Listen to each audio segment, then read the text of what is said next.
Welcome to this live session. Today we will be interacting and getting to know about the much talked UPSC exam, clearing about its pre, its mains, and its interview stages. Also, I know that the pre is approaching, so all of you have those, fear and apprehensions in your mind कि how to go about pre.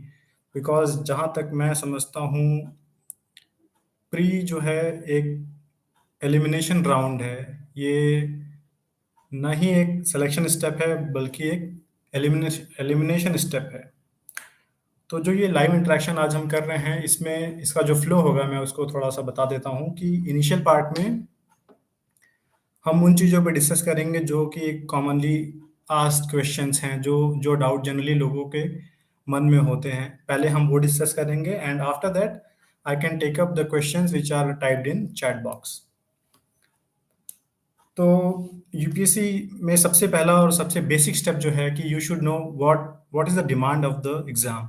UPSC exam actually चाहती क्या है, UPSC pre exam में क्या expect करती है candidate से, mains exam में क्या एक्सपेक्ट करती है। उसके लिए सबसे इम्पोर्टेंट है कि आप पहले यूपीएससी की जो वेबसाइट पे जो एक ऑफिशियल नोटिफिकेशन होता है उससे आप यूपीएससी का सिलेबस जो है उसको प्रिंट कीजिए। आई वुड से प्रिंट कीजिए कोट्स अनकोट्स, उसको कभी भी ऐसा ऑनलाइन देखने की जरूरत नहीं हो। Take a print out, spend 4 to 5 papers. आप एक एक वर्ड को थॉरली पढ़िए कि ये टॉपिक क्या है, have I heard it before और नॉट, और उसके बाद फिर आप अपनी स्टडी को चैनलाइज कीजिए। अब ये डिस्कशन भी हमारा जो है ये उसी स्टेजेस में जाएगा जैसे कि यूपीएससी जाता है। तो पहले हम प्री डिस्कस करेंगे क्योंकि प्री जो है वो irrespective of what optional you have, how much good you are at answer writing, pre has to be cleared by everyone, so it has to be done. तो आई वुड सजेस्ट कि pre आने के 2 या 3 महीने पहले जो although आप पहले से पढ़ रहे हैं but now it's the time that you should religiously follow a discipline. उसमें मैंने कुछ कुछ पॉइंट्स नोट किए हैं, मैं उसको देख के रेफर करके मैं आपको बताता जाऊंगा। पहली बात तो आपको प्री एग्जाम के 2 महीने पहले तक you should have done all your basic books, be it geography, be it economy, be it polity, be it modern history. आपको सारी जो बेसिक बुक्स है, बीट एनसीईआरटी और जो भी स्टैंडर्ड बुक्स आप पढ़ते हैं उसको आपको फिनिश करना है। Now start the hard work part. I would say कि आप कोई भी जो मार्केट में 2 कोचिंग्स के टेस्ट सीरीज पढ़े हों उसको आप सेलेक्ट कीजिए और रिलीजियसली फ्रॉम पेपर 1 से, for example generally test series के जो टेस्ट पेपर्स होते हैं they are like in number two 1 from 30 और 1 to 35। तो आप उसको शुरू कीजिए। जनरली क्या है, कैंडिडेट्स में ये फियर होता है कि मैं पहले बहुत अच्छे से पढ़ लूंगा, उसके बाद जब मुझे सब कुछ आ जाएगा तब मैं टेस्ट पेपर्स करूंगा। This is a very wrong strategy. You should you should learn from test papers. जैसे मैं खुद भी ये करता था और मैंने देखा है बहुत लोग ये करते हैं कि जो टेस्ट पेपर है treat it as a study material. एक टेस्ट पेपर में 100 क्वेश्चंस होते हैं, आप अटेम्प्ट कीजिए उसको, सारे क्वेश्चंस को अटेम्प्ट कीजिए इरिस्पेक्टिव ऑफ कि आपके क्या मार्क्स आ रहे हैं, आप उसको मिलाइए और आप देखेंगे कि सभी टेस्ट पेपर्स में पीछे प्रॉपर आंसर्स और एक्सप्लेनेशन दिए होते हैं। आप ऐसा नहीं है कि 100 पेपर किए, मार्क्स जोड़ा से 80 90 वॉट एवर मार्क्स आप गए और आपने उस टेस्ट पेपर को साइड रख दिया। ऐसा कभी भी नहीं करना है। आपको देखना है कि वेयर ऐसी कौन सी जगह थी जहां मैंने कुछ कुछ मतलब गेस किया वो गलत हो गया, या फिर वो कौन सा आर्टिकल था जो मुझे कंफ्यूजन है। से आपने 100 क्वेश्चन किए तो एटलीस्ट 60 क्वेश्चन सही होंगे, 50 सही होंगे। तो आपको बाकी के जो 50 क्वेश्चंस हैं उस पर आपको फोकस करना है। आई वुड सजेस्ट कि जहाँ भी आपने रॉन्ग हुआ है और जो आपका एक्सप्लेनेशन पढ़ने से जो आपको एक क्लैरिटी आई है उस क्लैरिटी का आप नोट्स बनाइए। से आपका एक टेस्ट पेपर एटलीस्ट एक A4 साइज पेपर में कवर होना चाहिए। आप उसमें बुलेट मार्क्स बना लीजिए और उसमें लिखिए कि दिस इज स्टेटमेंट लिख लीजिए फॉर एग्जांपल कि उस क्वेश्चन से आपको एक स्टेटमेंट मिला होगा कि this is the right thing which I didn't know. तो आपको वो स्टेटमेंट लिखना है क्योंकि 2 महीने में आप इतने सारे पेपर्स कर डालोगे कि एट द एंड आपको रिवाइज करना इजी रहेगा अगर आपके पास ये आपका खुद का हैंड रिटन नोट्स बना रहेगा। क्योंकि 60 पेपर आपने फॉर एग्जांपल कर दिए, 60 या 70 पेपर आपने कर लिए, तो आप सारे पेपर्स को आप वापस से नहीं करेंगे। तो what you have to do is you have to refer your these A4 size paper के जो नोट आपने बनाए हैं वो कर लीजिए। एक और प्रॉब्लम जो आती है जनरली मैंने देखा है, मतलब I have seen like the examples I can not believe, कि सीसैट में लोग नहीं कर पाते हैं। सीसैट में जो एक बेंचमार्क आपको क्लियर करना होता है, कभी-कभी लोगों से वो नहीं क्लियर हो पाता है। इट इज़ जस्ट बिकॉज़ कि after so many years of your graduations ऐसा होता है कि 2 साल 3 साल स्ट्रीम पढ़ी, तो उससे क्या होता है कि आपका क्वांट का और वर्बल पे जो ग्रिप होता है वो लूज हो जाता है, irrespective, with no offense to anybody, be it from IIT or NIT. After 2 or 3 years you start losing grip on maths, because maths and quant and verbal reasoning, these are something you have to practice के बिना इसमें grip loose हो जाती है। आई would suggest कि ऐसा नहीं है कि सारे दिन सी सेट पढ़ रहे हैं, बट एटलीस्ट आपको वो ऐसे एक कोट होता है ना कि even the best shoes need daily polish, तो आपको वो पॉलिश करनी है अपना सी सेट। अदरवाइज मतलब it is of no use कि आप प्री में 140 मार रहे हैं पेपर वन में, एंड आप सी सेट नहीं क्लियर कर पा रहे हैं, तो it is of no use. तो आई वुड से कि एटलीस्ट ऑन वीकेंड आपको डेफिनेटली सी सेट का एक पेपर तो करना ही चाहिए। ऐसा नहीं, आप वेट नहीं कर सकते कि नहीं नहीं अब प्री आएगा तो प्री के एक एक वीक पहले मैं पढ़ूंगा, तो it is not a good strategy. और सी सेट हो गया। इसके बाद मैंने बताया कि सी सेट में भी आपको, अगर आपका मैथ बैकग्राउंड नहीं है तो आपको थोड़ी थोड़ी चीज़ें पढ़ती रहनी है।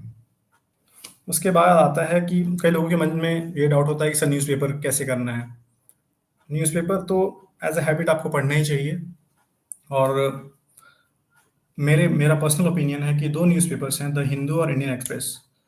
तो nobody can tell you कि which one is better, but I would suggest कि जो भी न्यूज़पेपर आपको अट्रैक्टिव लग रहा है, जिसको पढ़ने में आप इंजॉय कर रहे हैं, इंटरेस्टिंग लग रहा है, वो न्यूज़पेपर आप डेफिनेटली पढ़िए। But at least choose one newspaper, be it the Hindu, be it the Indian Express. और उसमें भी आपको अब ऐसा नहीं है कि first page to last page आपको एक एक आर्टिकल एक एक लाइन पढ़ जाना है, ऐसा कुछ नहीं करना है। उसमें आपको मेजर फोकस होना चाहिए कि आप एडिटोरियल सेक्शन पढ़ रहे हैं सही से, आप इकोनॉमी वाला पार्ट पढ़ रहे हैं, और आप इंटरनेशनल रिलेशंस वाला पार्ट पढ़ रहे हैं। और इसमें भी कंटिन्यूटी होनी चाहिए। यू शुड नॉट थिंक कि चलो संडे आएगा तो पिछले 3-4 दिन के सारे न्यूज़पेपर मैं कवर कर दूंगा, because it doesn't work that way. Newspaper से एक और फायदा जो होता है वो ये होता है कि it helps you a lot in your essay writing. Newspaper में आप देखेंगे कि जो भी एडिटोरियल लिखे जाते हैं, तो कोहेरेंसी जो होती है, कोहेरेंस जो होती है उनके फ्लो में, how they switch from one paragraph to another, और जो थीम चेंज होता है, this is something you should learn, definitely learn from newspapers. इससे आपको न्यूज़पेपर्स में आपको अच्छे कोट्स पे मिल जाते हैं, जो कोट्स आप अपने ऐसे राइटिंग के दौरान अपने ऐसेज में लिख सकते हैं। And above everything it builds your vocabulary जो है आपकी इम्प्रूव होती है। ऐसा नहीं कि बहुत सारे फैंसी वर्ड्स यूज़ करने हैं आपको, but you know how things fall in place in your paragraph, तो वोकैब इससे अच्छी खासी डेवलप हो जाती है। तो अगर इसको बुलेट पॉइंट्स में रखेंगे, तो प्री की स्ट्रैटेजी जो मैं कहूँगा कि डू नॉट बी अफ्रेड कि मैं टेस्ट पेपर तब करूँगा जब मुझे सब कुछ आ जाएगा। It doesn't work. आपको दो कोचिंग इंस्टीट्यूट, कोई भी कोचिंग इंस्टीट्यूट का टेस्ट पेपर उठा लीजिए और 1 से लेके 30 तक करते जाइए। सभी टेस्ट पेपर्स के आपको लर्निंग पॉइंट जो हैं वो जॉट डाउन करनी है एक A4 साइज पेपर में, ताकि आप at the end of the जो प्रिपरेशन है आपकी, उसमें आप उसको रिवाइज कर पाएँ।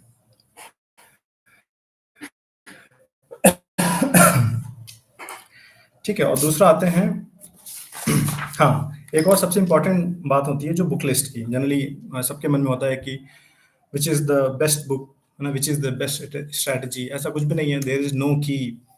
मतलब I would say कि even those who have qualified mains for like 2-3 times, sometimes it is so unfortunate they don't clear pre. तो there is no holy key of pre। मेरे हिसाब से तो यही है कि ज़्यादा से ज़्यादा प्रैक्टिस करना, ज़्यादा से ज़्यादा रिवाइज करना। और अगर यूपीएससी के सब्जेक्ट्स को, या जो क्वेश्चन यूपीएससी में आते हैं, बीट इन प्री और बीट मेंस, तो एक स्टेबल कोर है, बेसिकली एक कोर सब्जेक्ट है, जो कि irrespective of the year, irrespective of the pattern, वो कोर आता ही आता है एग्जाम में। दिस कोर कंस्टिट्यूट्स, इसमें क्या क्या होता है, जैसे कि मॉडर्न हिस्ट्री हो गया आपका, जोग्राफी हो गया, इंडियन इकोनॉमी हो गया, पॉलिटी हो गया, आर्ट एंड कल्चर हो गया। ये सारी चीज़ें हैं जो प्री में भी आती हैं, मेंस में भी आती हैं, और आपको इसमें फॉल्ट नहीं करना है। मान लिया कि जीए से आपको कोई एक बहुत सारा डिफिकल्ट क्वेश्चन, या इन्वायरमेंट का ऐसा कोई डिफिकल्ट क्वेश्चन आ गया, जो किसी को नहीं आता था, तो you should not worry about it, because आपको नहीं आता है, किसी को नहीं आता है। बट अगर आपने जो फंडामेंटल क्वेश्चन्स हैं इंडियन पॉलिटी के या इंडियन इकोनॉमी के, आपने बेसिक क्वेश्चन अगर गलत कर रहे हैं आप, तो this is something you should think about and worry about. So coming to the standard book list that you should follow, that I would say कि generally सभी लोग यही follow करते हैं. The only thing is how clear you are on the fundamentals. Indian polity में मैं एक book list बता रहा हूँ, बिकॉज जनरली लोगों के मन में ये क्वेश्चन होता है, तो let's clear it for now. Laxmikanth generally लोग पढ़ते हैं, सबको पता है। आई अंडरस्टैंड कि लक्ष्मीकांत को पढ़ने में एक जो इशू आता है वो ये है कि बुक काफ़ी मैकेनिकल तरीके से लिखी हुई है। With no offence to the writers, book में जैसे लोगों को पढ़ने में होता है ना, सेम फ्लो पैरेलल फ्लो चल रहा है, तो उसमें जो होता है वो इशू होता है। दूसरी चीज़ है, तो आप लक्ष्मीकांत पढ़ सकते हैं। लक्ष्मीकांत के अलावा एक और स्टैंडर्ड बुक आती है डीडी बासु, वो भी आप पढ़ सकते हैं। कॉन्स्टिट्यूशन की बुक आती है टीम बख्शी की, पॉकेट साइज होती है। उसमें हिस्ट्री में आपको बेसिक आपकी एनसीईआरटी नहीं है। क्लास 11-12 की जो बेसिक एनसीईआरटीज हैं वो आपको पढ़नी है। और हिस्ट्री में जनरली लोगों का ये डाउट होता है कि मैं डेट नहीं याद रख सकता, मैं डेट नहीं याद रख सकती, और वो क्रोनोलॉजी में लोगों को डाउट होता है। तो अगर आप हिस्ट्री को एक बार एक थॉरो फ्लो में पढ़ेंगे, तो आई वुड सजेस्ट कि एक आप नोटशीट बना लीजिए, जिसमें आप क्रोनोलॉजी लिख लीजिए कि कौन सी चीज़ कब हुई, right from ancient history I would से। हिस्ट्री में एक और पोर्शन होता है फाइन आर्ट्स का। तो क्लास 11th की एक एनसीईआरटी आती है फाइन आर्ट्स की। आई वुड सजेस्ट कि वो बहुत अच्छी बुक है। उसमें जो लैंग्वेज यूज़ करी है, जो वोकैब यूज़ करी है, वो आप उसको पिकअप कीजिए और उसको आप अपनी राइटिंग में लिखिए। बाकी स्टैंडर्ड बुक मार्केट में आती है, एक नितिन सिंघानिया सर की एक बुक आती है फाइन आर्ट्स की, वो आप पढ़ सकते हैं। और एक ऐसा सोर्स है, मतलब मुझे बहुत पसंद है ये सोर्स। आप यूट्यूब पे चेक करेंगे, एक प्रसार भारती का चैनल है, उसमें इंडियन आर्ट एंड आर्किटेक्चर के एक सीरीज है, जिसमें कि 25 to 26 एपिसोड्स हैं। Each episode is of 20-25 minutes. मैंने बहुत इंजॉय किया है उसको देखने में। और मतलब द फ्लो जो है, उस वीडियो का फ्लो है, वो बहुत अच्छा है। आपको एक रियल टाइम फील आती है कि Indian art and architecture right from north India to south India, वो बहुत अच्छे से बताता है। तो आप, और ये ऐसा बहुत लेंथी भी नहीं है कि 4-5 घंटे का, ऐसा कुछ नहीं है। आप एक एक हफ्ते में उसको फिनिश कर सकते हैं। तो वो एक एक पिक्चर मेमोरी जो आपके माइंड में बनेगी ना, this will help you a lot in your exam. बाकी दूसरी बुक है ये बिपिन चंद्रा की इंडिया स्ट्रगल फॉर इंडिपेंडेंस। ये तो सबको पढ़नी है। और जो आर्ट एंड कल्चर में जो इम्पोर्टेंट एग्जाम में जो आने लगा है, वो है बुद्धिज्म और जैनिज्म। तो इर्रिस्पेक्टिव ऑफ कि आप क्या सोर्स यूज करते हैं, आई वुड सजेस्ट कि बुद्धिज्म और जैनिज्म को स्पेसिफिकली आप पढ़िए। उसको मतलब ज़्यादा फोकस दीजिए। You should be very thorough about Buddhism, Jainism, their their scriptures, their holy places, ये सब आपको बहुत अच्छे से पता होना चाहिए। बाकी वर्ल्ड हिस्ट्री के लिए जैसे कि लोग नॉर्मन लोवी के लिए सजेस्ट करते हैं, बट मैं ये कहूँगा कि जितना एफर्ट आप वर्ल्ड हिस्ट्री में इतनी मोटी बुक पढ़ के आप डालेंगे, उतना वो आउटपुट नहीं है। तो आप वर्ल्ड हिस्ट्री को एक मोटा मोटा पढ़ लीजिए, कि मतलब सारे अमेरिकन रिवोल्यूशन, फ्रेंच रिवोल्यूशन, ये सब पढ़ लीजिए। कोई आप बुक रेफर कर सकते हैं, जैसे तमिलनाडु बोर्ड की एक बुक है, वो रेफर कर सकते हैं। क्योंकि अगर एक कॉमन क्वेश्चन आएगा अगर मेंस में वर्ल्ड हिस्ट्री का, तो आप अटेम्प्ट कर पाएंगे। और एक बहुत टिपिकल डिफिकल्ट क्वेश्चन आएगा, तो लार्जली बहुत लोग नहीं कर पाएंगे। तो उसके लिए बहुत वरी करने की जरूरत नहीं है। तो we are done with polity, we are done with history. Geography के लिए आई वुड सजेस्ट कि क्लास 11th और 12th की जो एनसीईआरटी है, वो आपको रिलीजियसली पढ़नी है। एक बुक आती है जीसी लियोंग, उसके मतलब geography is all about concepts. एक बार आपको कॉन्सेप्ट्स क्लियर हो गए, लैटिट्यूड, लॉन्गिट्यूड, सारी चीज़ें क्लियर हो गई, आपको मैप क्लियर हो गया, तो ऐसा कुछ मतलब ऐसा नहीं है कि आप बहुत उसमें भूल जाएंगे। आप भूलेंगे नहीं कभी। तो आप, मैं आई वुड सजेस्ट कि आप एनसीईआरटी पढ़िए, आप जीसी लियोंग पढ़िए। और एक मैप, जैसे जनरली सभी यूपीएससी एस्पिरेंट्स के रूम में एक मैप लगा होता है, तो आप मैप को पढ़िए, उसको देखिए। Have a picture in your mind कि मैप में कौन सा स्टेट कहाँ है, कौन सा ओशन कहाँ है, कौन सा लैंडमार्क कहाँ है। और ये बहुत इंटरेस्टिंग भी रहता है। और इन्वायरमेंट के लिए we are done with geography. Environment के लिए, इन्वायरमेंट का जो कि जो सिलेबस बेसिक आपको पता होना चाहिए। बेसिक इन्वायरमेंट के लिए आई वुड सजेस्ट नहीं है, क्योंकि अगर आपको कुछ भी नहीं आता, तो वो आपका एक बेस क्रिएट करता है। और आप किसी भी कोचिंग का जीएस मैगजीन उठाइए, उसमें जो इन्वायरमेंट वाला सेक्शन है, जैसे कि पीटी के पहले पीटी 365 बहुत सारी कोचिंग्स रिलीज करती हैं, तो आप जो इन्वायरमेंट वाला सेक्शन है आप उसको पढ़िए। उसमें क्या है, बहुत सारे करंट इश्यूज जो होते हैं वो कवर हो जाते हैं। और जैसे कि आप न्यूज़पेपर पढ़ रहे हैं, फॉर एग्जांपल इंडियन एक्सप्रेस पढ़ रहे हैं या द हिंदू पढ़ रहे हैं, तो कई बार ऐसा होता है कि कोई नेशनल पार्क है फॉर एग्जांपल, वो इशू में चल रहा है, या कोई प्लांट या एनिमल स्पीशीज है उसके बारे में डिस्कशन चल रहा है न्यूज़पेपर में, 10 या 12 दिन से चल रहा है, तो इस बात के चांसेस बहुत ज़्यादा रहते हैं कि वो चीज़ प्री में पूछी जा सकती है। बाकी आते हैं साइंस एंड टेक्नोलॉजी में। तो साइंस एंड टेक्नोलॉजी के लिए आज सच कोई डेडिकेटेड सोर्स तो नहीं है। करंट अफेयर मैगजीन जो मार्केट में रहती हैं, आप उससे साइंस एंड टेक का जो पोर्शन है वो पढ़िए। अगर नहीं समझ में आ रहा है तो आप गूगल कीजिए उसको, गो टू द बेसिक्स की मतलब ये चीज़ है क्या। इंडियन इकोनॉमी के लिए बहुत इकोनॉमिक्स की बहुत कोई बेसिक बुक पढ़ने की जरूरत नहीं इकोनॉमिक्स, क्योंकि कई बार हम ये भूल जाते हैं कि the paper is about Indian economy. तो इंडियन इकोनॉमी में बेसिक इकोनॉमिक्स के बाद इंडियन इकोनॉमी आती है, तो उसमें फिर आपको इग्नू के नोट्स पढ़ सकते हो, आप एनसीईआरटीज पढ़ सकते हो, और कोई भी मार्केट में कोई जैसे एक संजीव वर्मा सर की बुक है, वो भी काफ़ी फेमस है, तो आप वो पढ़ सकते हो। बाकी गवर्नेंस एक टॉपिक है जो कि ऑल्दो मतलब प्री में तो उतना नहीं आता बट मेंस में आता है।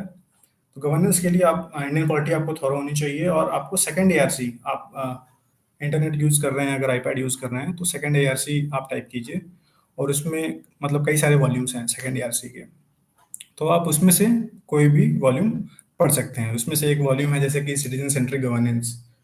तो मैं ये नहीं कह रहा हूँ कि कवर टू कवर पढ़ना है, बट कुछ इंपॉर्टेंट चीज़ें पढ़नी है, ताकि जब आप मेंस में ये आंसर लिखेंगे तो यू कैन रेफर की as per the second ARC recommendations. ठीक है, तो मतलब this largely covers your pre की तैयारी। और ऐसा नहीं है कि there is no compartment between pre की तैयारी और मेंस की तैयारी, है ना। Whatever you are studying you know and knowing about pre, वो सब कुछ मेंस में आपको काम आने वाला है। बाकी ऑप्शनल के लिए चूंकि ऑप्शनल बहुत सारे हैं और सभी ऑप्शनल की स्ट्रेटजी डिफरेंट होती है, तो एक जनरल कमेंट करना ऑप्शनल पे would not be a wise thing, तो हम उसको स्किप करेंगे और हम मेंस पे जाएंगे कि वंस यू क्लियर प्री, है ना, with the grace of God, अगर सबका प्री क्लियर हो जाता है तो द नेक्स्ट स्टेज इज कि आपको मेंस का एग्जाम लिखना है। तो मेंस के जो मतलब प्री और मेंस के बीच में जो इंटरवीनिंग टाइम है, this is very crucial. Like this is the time you need to put your maximum effort, मतलब be 10 hours 11 hours you have to put it. और the key for mains I would say is कि आप जितना answer writing practice करते हैं, the best of the answer you can write, the best of the marks you can get. और उसमें अब क्या है कि ये टाइम ऐसा होता है जिसमें आप बहुत सारा कुछ पढ़ नहीं सकते, है ना। जो भी आपने पढ़ाई कर ली, बेसिक बुक्स की पढ़ ली, now start the time of practice. तो इसके लिए आप ये कर सकते हैं कि टेस्ट सीरीज कि आप ये मत सोचिए कि मुझे सब कुछ आ गया है मैं लिख दूंगा। ऐसा ऐसा जनरली नहीं हो पाता है। आप टेस्ट टेस्ट सीरीज कोई ज्वाइन कर लीजिए अगर आप चाहते हैं, आपकी इच्छा है। अदरवाइज मार्केट में टेस्ट सीरीज मतलब आप खरीद भी सकते हैं, वो मार्केट में पड़े शॉप्स पे आप खरीद लेते हैं। और टेस्ट सीरीज को आप रिलीजियसली लिखना शुरू कीजिए। एक मतलब जीएस के सभी पेपर्स में, बीट पेपर 1, पेपर 2, पेपर 3 की डाइवर्स एस्पेक्ट्स को लिखिए, है ना। सोशल, इकोनॉमिक, पॉलिटिकल रैमिफिकेशन किसी भी अगर चीज़ के हो रहे हैं तो आपको उन सारे एस्पेक्ट्स को कवर करना है अपने मेंस एग्जाम में। जैसे कि एक बेसिक स्ट्रक्चर जो मेंस एग्जाम का होता है कि आप एक इंट्रोडक्शन लिखते हैं, एक बॉडी लिखते हैं और एक कंक्लूजन। कंक्लूजन में आपको केवल ये नहीं समअप करना है कि मैंने ऊपर क्या लिखा है। Conclusion is about writing also the way forward. एक एक पॉजिटिव, एक ऑप्टिमिस्टिक आंसर लिखने के लिए ये इंपॉर्टेंट होता है, इरिस्पेक्टिव ऑफ कि पूछा जा रहा है या नहीं पूछा जा रहा है, बट आप एक दो लाइन में लिख सकते हैं कि वे फॉरवर्ड इसका ये हो सकता है। एंड ये भी होता है एक्चुअली, इतने कम टाइम में आप इतने ज़्यादा आंसर्स लिखते हैं, तो conclusion is the the last opportunity to justify the chaos you have done in the body part. तो जो केओस मच गया है वो जो है आप कंक्लूजन में उसको रेक्टिफाई कर सकते हैं। इथिक्स एक ऐसा टॉपिक है जो आप प्री में जनरली नहीं पढ़ते हैं, जो कि मेंस में ही काम आएगा, है ना। तो इथिक्स इथिक्स और ऐसे जनरली ऐसे ऐसे टॉपिक्स हैं जिनके बारे में जनरली कैंडिडेट्स नहीं सोचते हैं, और वो तभी सोचते हैं जब प्री क्लियर हो जाता है और मेंस के लिए टाइम बहुत कम हो जाता है। तो इथिक्स के लिए आई वुड सजेस्ट कि कोई भी एक बेसिक बुक आप जो फंडामेंटल इथिक्स की जो बुक आती है वो पढ़िए। और इथिक्स में जो एक पोर्शन होता है वो केस स्टडीज का होता है। उसमें कई सारी आपको केस स्टडीज दी जाती हैं, तो आपको उसके वेरियस एस्पेक्ट्स पे आंसर करना होता है। तो केस स्टडी के लिए जैसे कि लुकमान आईएएस के या किसी भी अदर कोचिंग के, मैं ऐसे नाम लेके मैं I am not promoting anybody, but आप जैसे कि मार्केट में पड़े रहते हैं पास्ट ईयर उन्होंने कई सारे जैसे 200 case studies for example 500 case studies, वो केस स्टडीज अगर आप करेंगे तो यू विल नो कि what is actually being demanded और क्या क्या और आंसर में लिखा जा सकता है जो मैं नहीं कर पा रहा हूँ। तो एथिक्स के लिए ये बहुत इंपॉर्टेंट है। और this is it this is it और सभी आंसर्स को आपको लिखना पड़ेगा, क्योंकि आपको लगता है मुझे पता है, बट आप 5 या 6 मिनट में जो ये कम टाइम होता है इसमें लिखना बहुत इंपॉर्टेंट है। और जनरली एक बेसिक क्वेश्चन ये होता है कि सर कोचिंग इंपॉर्टेंट है या नहीं है। तो आई वुड से कि it is the question is whether learning is important और नॉट। लर्निंग, अब वो कोचिंग से आए चाहे जैसे भी आए, चाहे ऑनलाइन ऑनलाइन जो टैब कोर्सेज होते हैं, आपकी सेल्फ स्टडी से हो जाए, पर learning is important. The end result has to be learning. अगर आप सीख रहे हैं, और it was nice connecting with you. So और मैं आखिर में यही कहना चाहूँगा कि यूपीएससी जस्ट एक एग्ज़ाम है। मैं सबको ये कहूँगा कि अच्छे से प्रैक्टिस करिए, अच्छे से प्रिपेयर कीजिए और अपना बेस्ट दीजिए। केवल यूपीएससी एग्ज़ाम में ही नहीं, आप लाइफ में किसी भी फील्ड में रहेंगे, you have to give your best. तो my best wishes for all of you. So I will call the session over. If somebody wants to ask something or type something, they can do. I'll happily answer. I'll try to happily answer. So that's all from my side. Thank you. Thank you connecting with you.